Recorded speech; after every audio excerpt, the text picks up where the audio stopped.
याद रखो उत्तानपाद, यदि पुत्र वियोग में मेरी पुत्र वधू को कुछ हो गया तो तुम मेरे शाप से नहीं बच पाओगे। पिताश्री सुनिए तो सही। मैं कुछ नहीं सुनना चाहता। पिताश्री, पिताश्री मुझे इतना कड़ा डंडा दीजिए पिताश्री।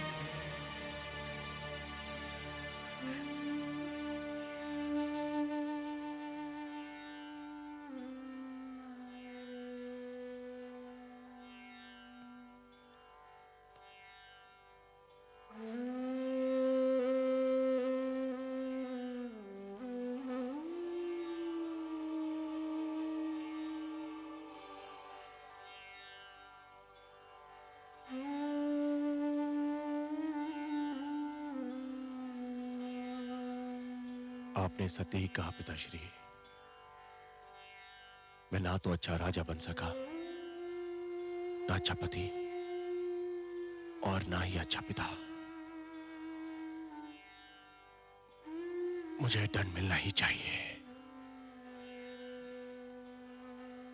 और यह भी सत्य है कि राजा को दंड स्वयं राजा ही दे सकता है।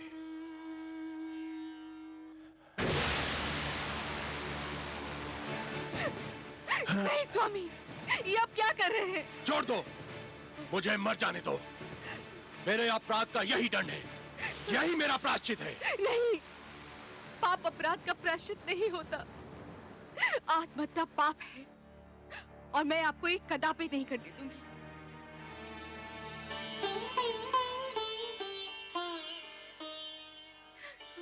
क्यों रोका मुझे? मुझे मर क्यों नहीं जाने दिया? क्यों रोका मुझे? मेरी आंखों से बहने वाले पुत्र वियोग के अश्रु को तो आप पोंछ ना सके। मेरी मांग का सिंदूर पोंछ देना चाहते थे। गोद सूनी हो गई, मांग भी सूनी कर देना चाहते थे। पुत्र के लौटने की तो मैं प्रतीक्षा कर सकती हूँ। आपको कुछ हो जाए तो मैं क्या करूंगी? तो फिर मैं क्या करूं? मुझ में तो इतनी शक्ति भी नहीं है कि तुमसे क्षमा याचना कर सकूं। ऐसा ना कहिए महाराज। जब ऐसा ही है तो ऐसा क्यों ना कहूं? दोष तो मेरा ही था और दंड तुम भोग रही हो। पिताश्री ने आकर मेरी आंखें खोल दी, पर दुख तो इस बात का है कि आंखें तब खुली जब समय बीत चुका था। वर्षा तब हुई जब खेती सूख चुकी थी। अब भी समय है महाराज। पुत्र ध्रुव अभी दूर तक नहीं गया होगा।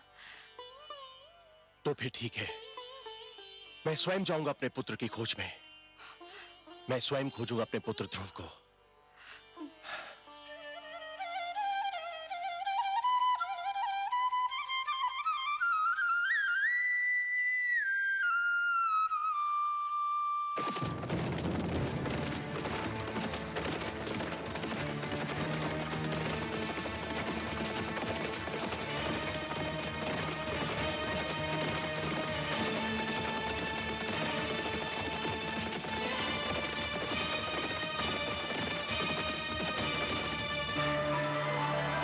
नारायण नारायण।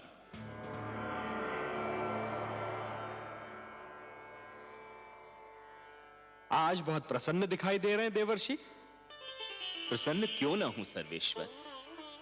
धरती पर जब कोई अनुपम घटना घटती है तो मन इस प्रकार से खिल उठता है मानो बसंत बयार बहने से मधुबन। और आज तो मैंने वो दृश्य देखा जिसे देखकर मैं आनंद विभोर हो उठा।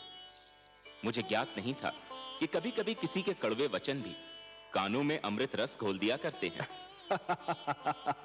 तो अपनी प्रसन्नता हमसे नहीं बांटेंगे देवर्षि? आपसे क्या छिपा सकता हूं? आप तो विश्वव्यापी हैं। परंतु विश्वास कीजिए, आज महाराज मनु ने अपने पुत्र को ऐसी खरी खरी सुनाई कि मेरा मन तो झूम उठा। उत्तानपाद पर सुरुचि की मोह माया का जो रंग चढ़ा हुआ था, वो तो ऐसे उतर गया जैसे बरखा की बौछार पड़ने से वृक्ष पे जमी धूल उतर जाती है। मनु ने वही किया जो एक परिवार के सर्वे सर्वा को करना चाहिए था। नई पीढ़ियां जब अकारण ही आवेश में आकर अपने पूर्वजों के बनाए हुए अच्छे नियम तोड़ने लगे, सुंदर परंपराओं का त्याग करने लगे और अपने संस्कारों से विमुख होने लगे, तो बड़ों का कर्तव्य है कि उन्हें भटकने पर टोकें, पतन से रोकें। जिस प्रकार एक अंकुश मदमस्त हाथी को अनियंत्रित होने से रोकता है, उसी प्रकार बड़ों का उपदेश छोटों को भटकने से रोकता है। परंतु मुझे आश्चर्य तो इस बात पर हुआ कि उत्तानपाद चुपचाप सिर झुकाए अपने पिता की फटकार सुनता रहा।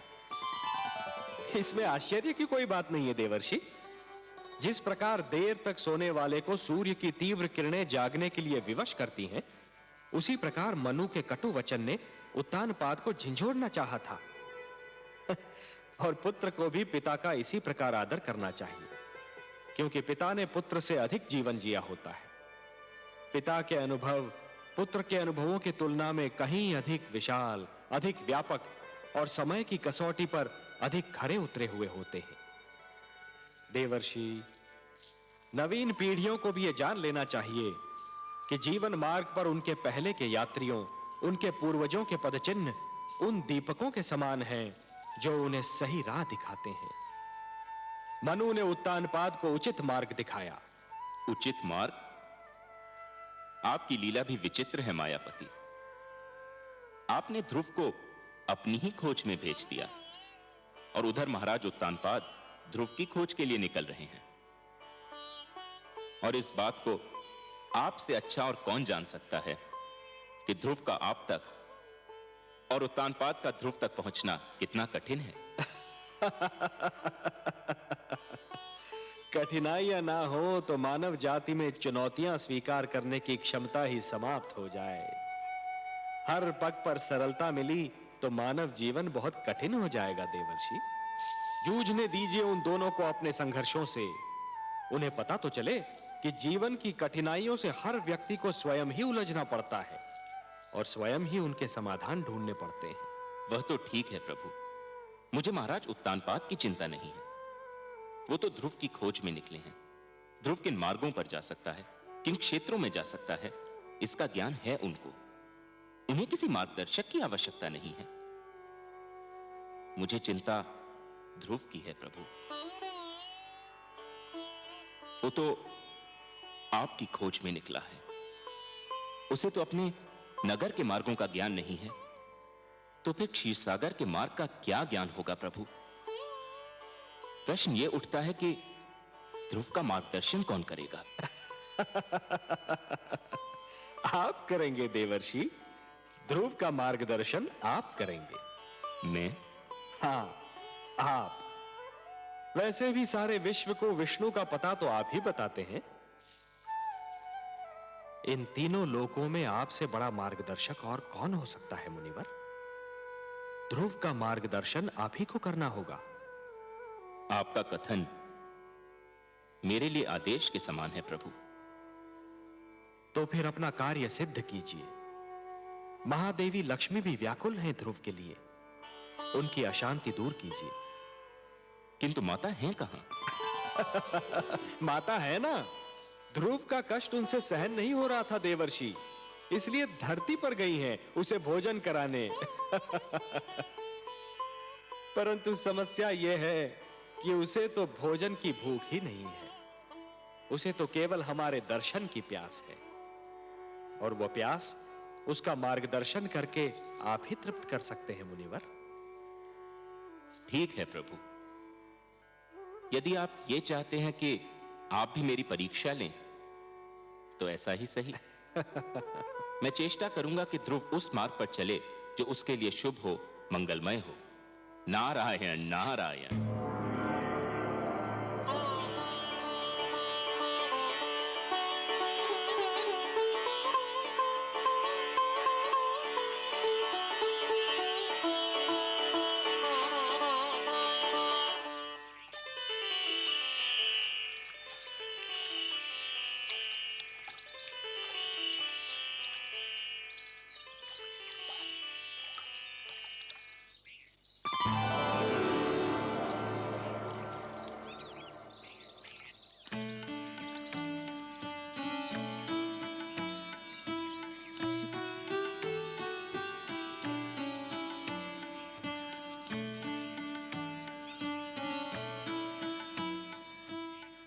अरे माता आप हाँ, मैंने सोचा तुम जाग गए होंगे, तुम्हें भूख लगी होगी ना। आपने मेरे प्राणों की रक्षा की, मेरा इतना ध्यान रखा, पर अभी तक आपने अपना पूरा परिचय भी नहीं दिया। कहा ना कि माता हूँ। माता का परिचय क्या? माता तो एक नाते का नाम है, पर जिससे इस नाते का संबंध होता है उसका भी अपना एक नाम होता है। अच्छा, मेरा नाम तो सुनो, मेरा नाम विष्णु प्रिया है। विष्णु प्रिया अर्थात भगवान विष्णु की प्रिया। यदि आप भगवान विष्णु की प्रिया है, तब तो आप ये भी जानती होंगी कि भगवान विष्णु कहाँ निवास करते हैं। नाम विष्णु प्रिया होने से कोई भगवान विष्णु की प्रिया थोड़ी ही हो जाती है। और यदि ऐसा होता तो इस समय भगवान विष्णु मेरे साथ होते और तुम्हें उनकी खोज में भटकना नहीं पड़ता। तुम्हारे लिए भोजन लाई हूँ, चलो इसे ग्रहण कर लो। मुझे क्षमा कर दो माँ, मैं जानता हूँ तुम मुझे खिलाए बिना भोजन नहीं करती थी, पर मैं भगवान विष्णु से मिले बिना तुम्हारे पास नहीं आ सकता। लो। धन्यवाद माते, मुझे भूख नहीं है। क्यों बेटे? पुत्र ध्रुव! ध्रुव! पिताश्री, पुत्र ध्रुव! पिताश्री आ रहे हैं, मुझे कहीं छुपा दो। क्यों बेटे? पिताश्री आ रहे हैं, मुझे देख लिया तो मुझे घर पकड़ ले जाएंगे। मैं घर जाना नहीं चाहता, मुझे कहीं छुपा दो माते, मुझे कहीं छुपा दो। चलो चलो मेरे साथ। ध्रुव!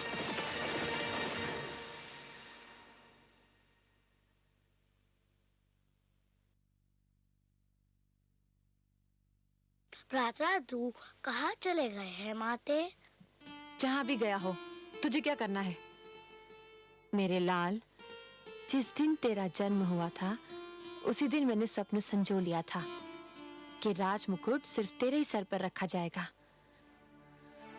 उसी दिन मैंने मन में ठान ली थी कि राज सिंहासन पर सिर्फ तू ही बैठेगा, चाहे उसके लिए मुझे कुछ भी करना पड़े। भगवान की अपार कृपा है कि मुझे कुछ नहीं करना पड़ा। ध्रुव स्वयं ही चला गया। तेरी राह का एक ही कांटा था, वो भी दूर हो गया। परंतु पिताश्री तो उन्हें ढूंढने गए हैं। ढूंढने नहीं गए हैं पुत्र, ढूंढने का स्वांग रचा रहे हैं। नहीं तो संसार कहेगा कि पिता को पुत्र की चिंता ही नहीं। वास्तव में वो प्यार तो तुझसे करते हैं, और वो भी इसलिए कि तू मेरा पुत्र है। अब शीघ्र ही भोजन समाप्त कर ले, हमें बहुत से कार्य करने हैं।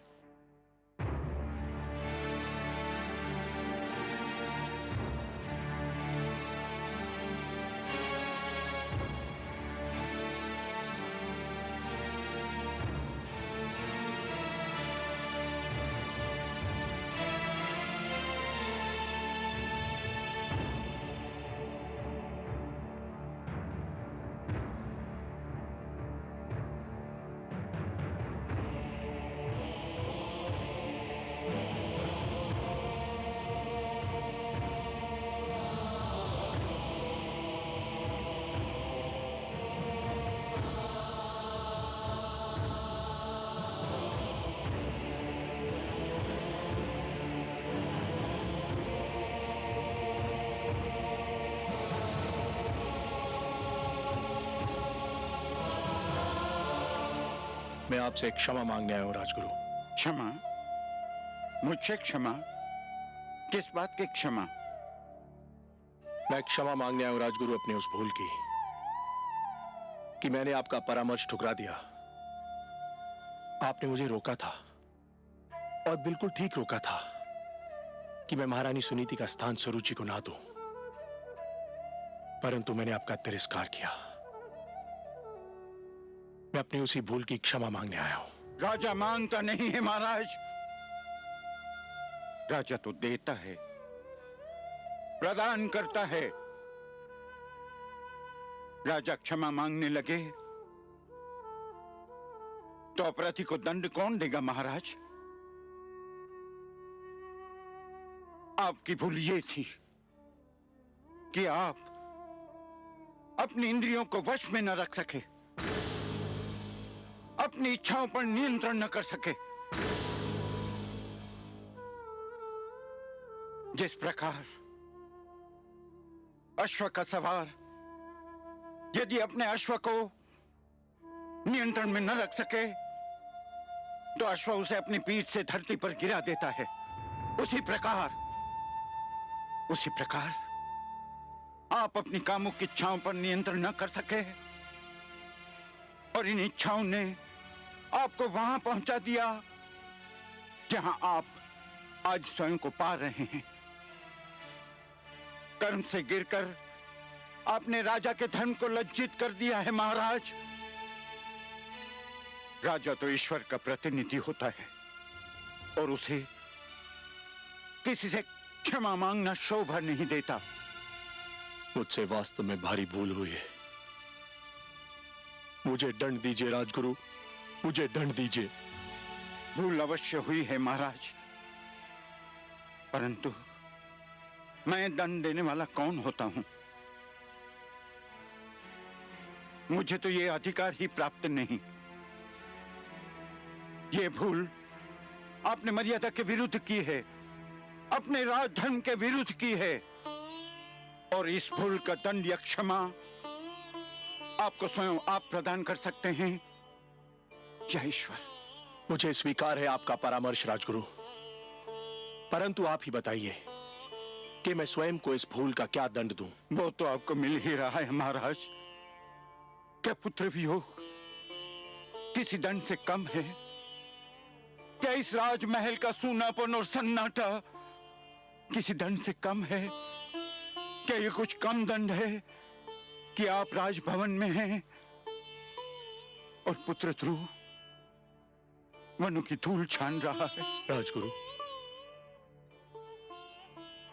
यही दुख तो मुझे चैन नहीं लेने देता। चैन तो आपको उसी समय मिलेगा महाराज, जब आप ये निश्चय कर लेंगे कि आप इस भूल को न स्वयं दोहराएंगे न कभी किसी को दोहराने देंगे। प्रजा तो राजा के पद चिन्हों पर चलती है। आप अपनी प्रजा को विश्वास दिलाइए कि ऐसी भूल अब कभी नहीं होगी। रही क्षमा तो वो तो केवल ईश्वर ही कर सकता है। आप भगवान विष्णु से प्रार्थना कीजिए कि वो आपके पुत्र की इच्छा पूर्ति करते। ये होता है तो आपको अपने आप ही क्षमा मिल जाएगी। वो तो मैं अवश्य करूंगा राजगुरु, किंतु इस समय जाकर महारानी सुनीति से क्या कहूं, यही सोच मुझे खाई जा रही है।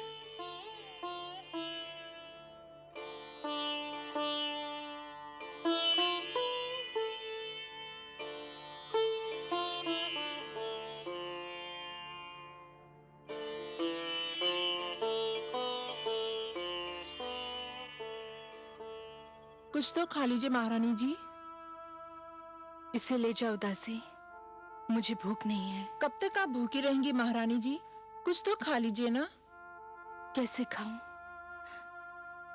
न जाने मेरे ध्रुव ने कुछ खाया होगा कि नहीं।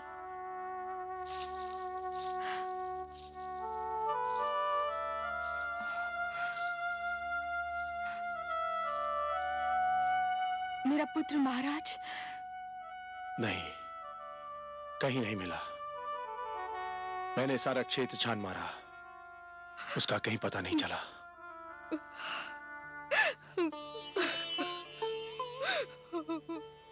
सुनीति,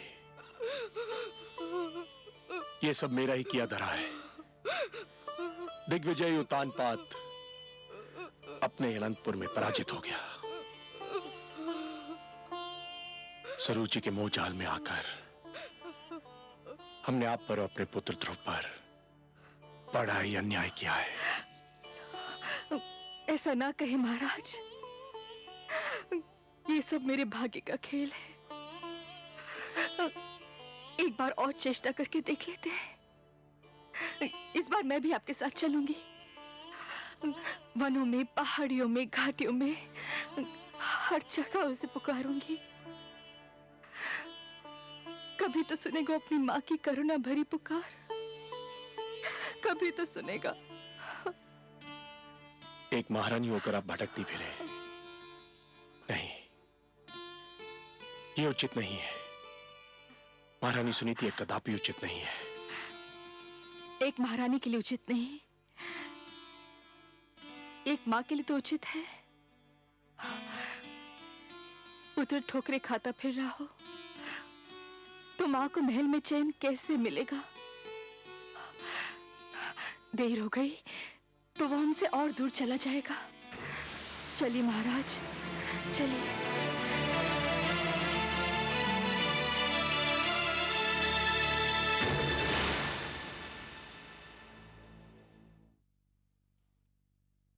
महारानी महारानी, सब बना बनाया खेल बिगड़ गया। शुभ शुभ बोल बावली, कौन सा खेल बिगड़ गया? महारानी सुनीति ने महाराज का मन एक बार फिर जीत लिया है। क्या? ये तू क्या कह रही है?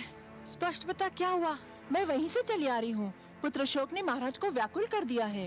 वो मेरे सामने महारानी सुनीति के समक्ष अपना पश्चाताप प्रकट कर रहे थे। क्या? हाँ महारानी, और अब दोनों मिलकर राजकुमार ध्रुव की खोज में जा रहे हैं। कुछ कीजिए, वरना आपके सारे सपने चकनाचूर हो जाएंगे। नहीं, यह असंभव है। ऐसा नहीं हो सकता। मैं देखती हूँ कि महाराज कैसे जाते हैं।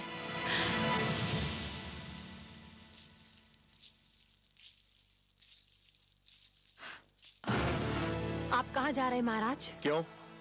क्या मुझे कहीं जाने के लिए तुम्हारी आज्ञा की आवश्यकता है? हम अपने पुत्र को ढूंढने जा रहे हैं, जो केवल तुम्हारे कारण राजमहल छोड़कर चला गया है। हम दोनों मिलकर अपने पुत्र को ढूंढेंगे। ये अचानक पुत्र मोह कैसे उमड़ा है महाराज? पिताश्री ने आकर मेरे नेत्र खोल दिए हैं। मुझे आज ज्ञान हुआ है कि परिवार में पिता का क्या महत्व होता है। मैं भटक गया था। पिताश्री ने मुझे सत्य का मार्ग दिखाया है, और अब मैं इस मार्ग को कदापि नहीं छोड़ूंगा। कान खोलकर सुन लीजिए महाराज, मैं आपको कहीं नहीं जाने दूंगी। तू मुझे जाने नहीं देगी? तू रोकेगी मुझे? हाँ, मैं रोकूंगी आपको, क्योंकि मैं आपकी पत्नी हूँ। तू पत्नी नहीं, पत्नी के रूप में हमारे परिवार के सुख चैन, हमारी एकता और हमारे प्रेम की शत्रु है। महाराज, तू उस चमकती रेत के समान है जो प्यासे यात्री को दूर से जल तो दिखाई देता है, परंतु पास आने के बाद पता चलता है कि वो जल नहीं, केवल रेत है। पिताश्री ने आकर मुझे इस मोह जाल से मुक्त कर दिया है। तेरे मोह में फंसकर मैं अपनी देवी समान धर्म पत्नी को भूल चुका था, अपने आप को भूल चुका था। तो ये कहिए ना कि सुनीति ने अंत में आप पर अपना रंग जमा ही लिया। मैं सब समझती हूँ, इसी ने आपको मेरे विरुद्ध भड़काया है। ये बेचारी शोक की मारी किसी को क्या भड़काएगी? इसके मन में तो पुत्र वियोग की अग्नि दहक रही है। पर तू क्या जाने इस दुख को? यदि तेरा उत्तम कहीं चला गया होता तो तुझे ज्ञान होता कि पुत्र वियोग क्या होता है। ये आप क्या कह रहे हैं महाराज? भगवान के लिए इतने अशुभ बोल अपने मुंह से ना बोलिए। भगवान ना करे कि वो कहीं चला जाए। वो केवल आपका ही नहीं, मेरा भी पुत्र है। उसने मेरी कोख से जन्म नहीं लिया तो क्या हुआ? माता कहकर तो वो मुझे भी पुकारता था। मैं तो यही सोचती थी कि ध्रुव के जाने के बाद उत्तम ही हमारे घर का दीपक है। ध्रुव को तो मैं खो चुकी हूं। उत्तम भी अगर कहीं चला गया तो हमारा क्या होगा? देख लिया तुमने, ये है माता, ऐसी होती है ममता। और एक तुम हो कि ध्रुव हरदम तुम्हारी आंखों में कांटे के समान खटकता रहता था। तुम यही चाहती थी ना कि राजमहल तुम्हारा हो जाए, यह ऐश्वर्य तुम्हारा हो जाए, मेरे राजकोष, मेरे सिंहासन पर तुम्हारा अधिकार हो जाए। तो ले, मैं सब कुछ तुम्हें देता हूं और सुनीति को लेकर अपने पुत्र की खोज में जा रहा हूं। यदि वो हमें ना मिला तो हम भी लौट कर नहीं आएंगे। तू बिठा ले अपने पुत्र को राज सिंहासन पर और जैसे चाहे वैसे राज कर। हम जा रहे हैं। चलिए महारानी सुनीति। महाराज,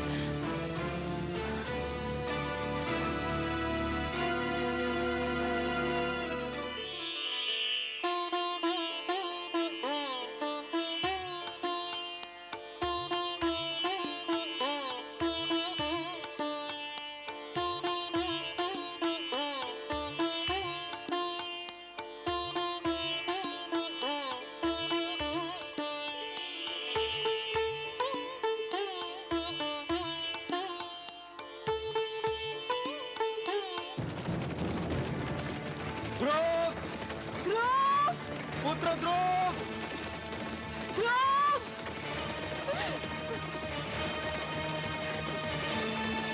पुत्र ध्रुव! ध्रुव! ध्रुव! ध्रुव! पुत्र ध्रुव!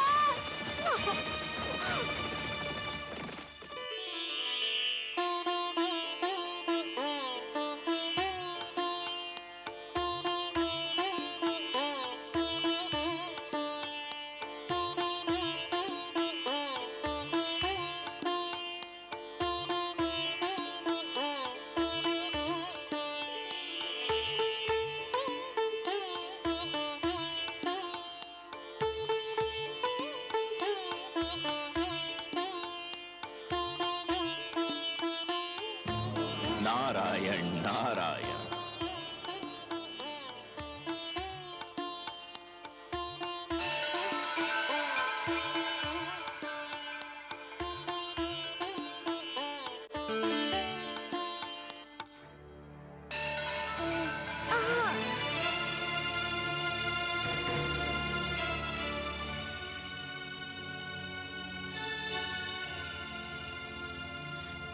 बालक, आप कौन है महात्मन? तुम प्यासे हो और मैं तुम्हारे लिए जल लाया हूं। क्या इतना जान लेना पर्याप्त नहीं है? मैं जल पीना नहीं चाहता। मैं भगवान विष्णु से मिलने जा रहा हूँ। बहुत लंबी यात्रा करनी है मुझे।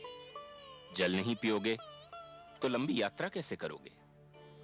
धर्म की साधना के लिए शरीर की रक्षा करना बहुत आवश्यक होता है बालक। लो, थोड़ा सा जल पी लो।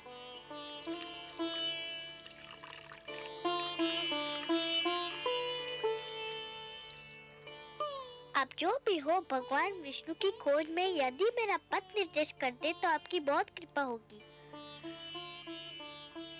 तुम जितने कोमल हो पुत्र, तुम्हारा संकल्प उतना ही कठोर है।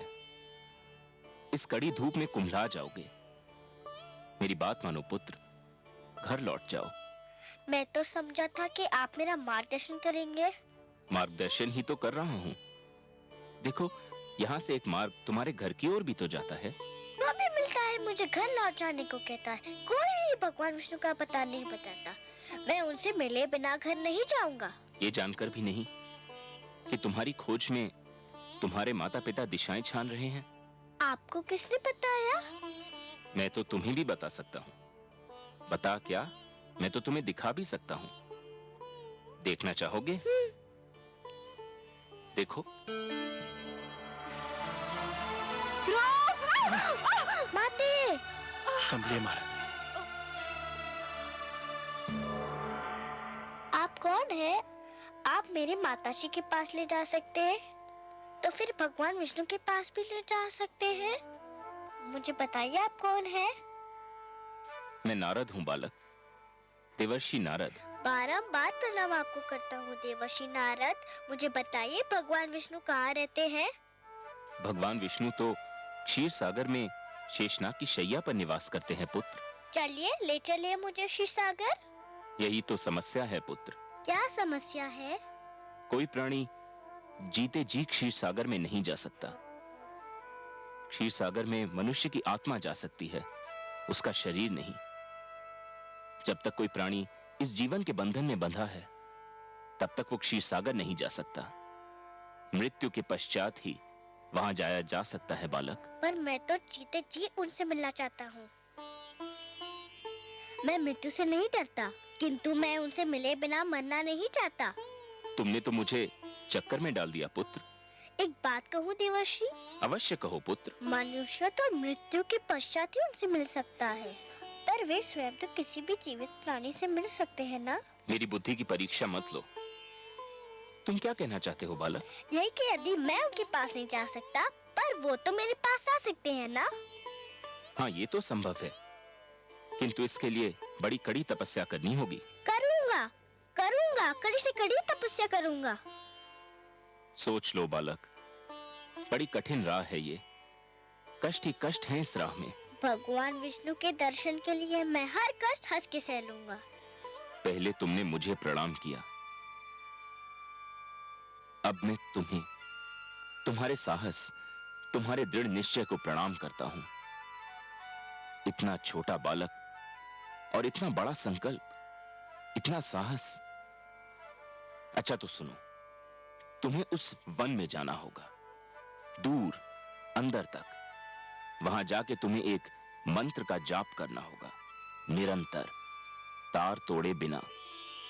जाप एक पल के लिए भी नहीं टूटना चाहिए। मुझे मंत्र दीजिए। कहो, ओम नमो भगवते वासुदेवाय। ओम नमो भगवते वासुदेवाय। ओम नमो भगवते वासुदेवाय। ओम नमो भगवते वासुदेवाय। ओम नमो भगवते वासुदेवाय। ओम नमो भगवते वासुदेवाय। ओम नमो भगवते वासुदेवाय। ओम नमो भगवते वासुदेवाय। ओम नमो भगवते वासुदेवाय। ओम नमो भगवते वासुदेवाय। देवर्षि, माते प्रणाम।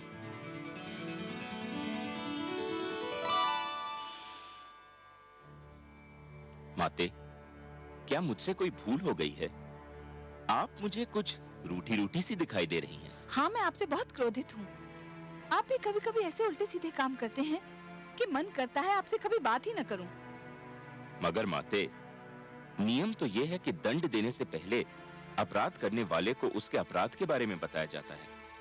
आपने तो मुझे अभी तक नहीं बताया कि मेरा अपराध क्या है। आपसे उत्तर नहीं बन पा रहा, इसके लिए बातें बना रहे हैं। मैं पूछती हूँ, उस छोटे से बालक को इतने घोर वन में भेजने की क्या आवश्यकता थी, जहाँ हर पग वन्य पशुओं और विषैले सर्पों का संकट है? ओह, तो माता मुझसे इसलिए रुष्ट हैं कि मैंने ध्रुव को वन में क्यों भेज दिया? और नहीं तो क्या, मंत्र का जाप ही तो करना था। वो तो ध्रुव वहाँ भी कर सकता था जहाँ आप उसे मिले थे। एक कोमल काया को इतना बड़ा कष्ट देने की क्या आवश्यकता थी? परंतु माते, जहाँ मैं ध्रुव से मिला था वह एक खुला क्षेत्र था। तो क्या हुआ? नारायण नारायण। माते, आपको तो पता है कि ध्रुव के माता पिता उसकी खोज में निकल चुके हैं। हाँ, मैं जानती हूँ। माते, किसी खुले क्षेत्र में ध्रुव उनकी दृष्टि से बच नहीं पाता। कभी न कभी वह उसे देख ही लेते। यदि वह उसे देख लेते तो फिर घर ले जाने का प्रयत्न करते। यदि वो उसे घर ले जाने का प्रयत्न करते तो मंत्र के जाप का तार टूट जाता। यदि मंत्र के जाप का तार टूट जाता तो ध्रुव की तपस्या भंग हो जाती, और यदि ध्रुव की तपस्या भंग हो जाती तो भगवान विष्णु से मिलने की उसकी मनोकामना पूर्ण न हो पाती। इसलिए मैंने उसे एक ऐसे स्थान पर भेज दिया है जहां उसे कोई देख न सके। माते, ठीक है, किंतु तुम जानते हो ना कि ध्रुव मुझे कितना प्यारा है। यदि उसे कोई हानि पहुंची तो? माते, मैं उसके भाग्य के लिखे को तो नहीं बदल सकता। मैंने तो वही किया जो मुझे इन परिस्थितियों में उचित लगा। क्या अब भी आप मुझसे रुष्ट हैं? नहीं, परंतु संतुष्ट भी नहीं हूँ। एक बात कहूं माते? कहो। आप जब भी क्रोधित होकर मुझे डांटती हैं तो मुझे बहुत आनंद मिलता है। मुझे यूं लगता है मानो किसी सुंदर मधुवन से मुझ पर फूलों की वर्षा हो रही हो। नारायण नारायण।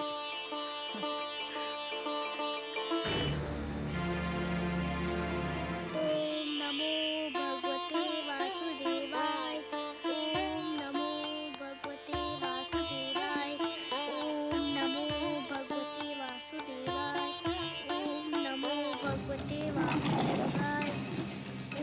नमो भगवते वासुदेवाय। ओम नमो भगवते वासुदेवाय। ओम नमो भगवते वासुदेवाय।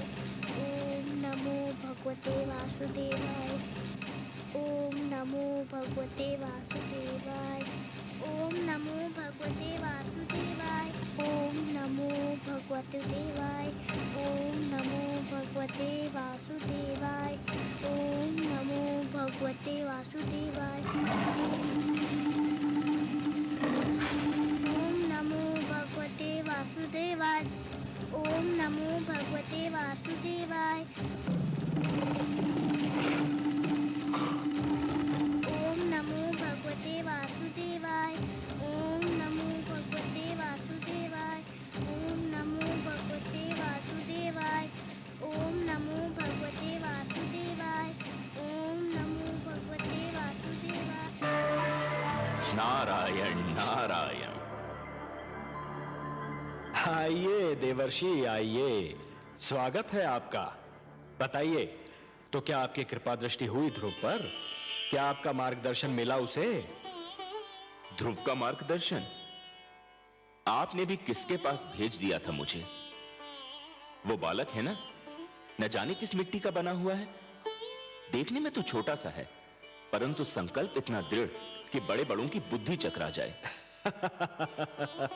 इतनी छोटी सी आयु में इतनी महान अभिलाषा, और अब इस बात पर अड़ा हुआ है कि भगवान को स्वयं ही उसके पास आना पड़ेगा, और इसके लिए कुछ भी सहने को तैयार है। प्रभु, उसका मार्गदर्शन करते करते तो मैं अपना मार्ग भूलते भूलते बचा। उसे मेरे मार्गदर्शन की आवश्यकता नहीं लगती प्रभु।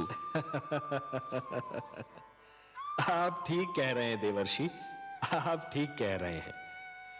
पतंगा जब दीपक पर अपना सर्वस्व न्योछावर करने की ठान लेता है, तो केवल एक ही वस्तु उसका मार्गदर्शन कर सकती है, दीपक की लौ और उस पर मर मिटने की इच्छा। फिर यही उद्देश्य उसका पूर्ण जीवन बन जाता है। ध्रुव के मन में जिस संकल्प ने जन्म लिया है देवर्षि, उस संकल्प की पूर्ति के लिए उसका मार्गदर्शन भी वही संकल्प करेगा। उस संकल्प के अतिरिक्त और कोई उसका मार्गदर्शन कर ही नहीं सकता। एक बात पूछने को मन कर रहा है जनार्दन। तो संकोच क्यों कर रहे हैं देवर्षि? पूछिए ना। हे विश्वेश्वर, जब ध्रुव के संकल्प से ही उसका मार्गदर्शन होना था, तो फिर उसके मार्गदर्शन के लिए आपने मुझे क्यों भेजा? यदि चंद्रमा उदित ही न हो देवर्षि, तो अंधियारी रात्रि के यात्री को कौन बताए कि उसकी यात्रा किस दिशा में होनी है? आपने चंद्रमा बनकर ध्रुव की आकांक्षा को दिशा दे दी देवर्षि।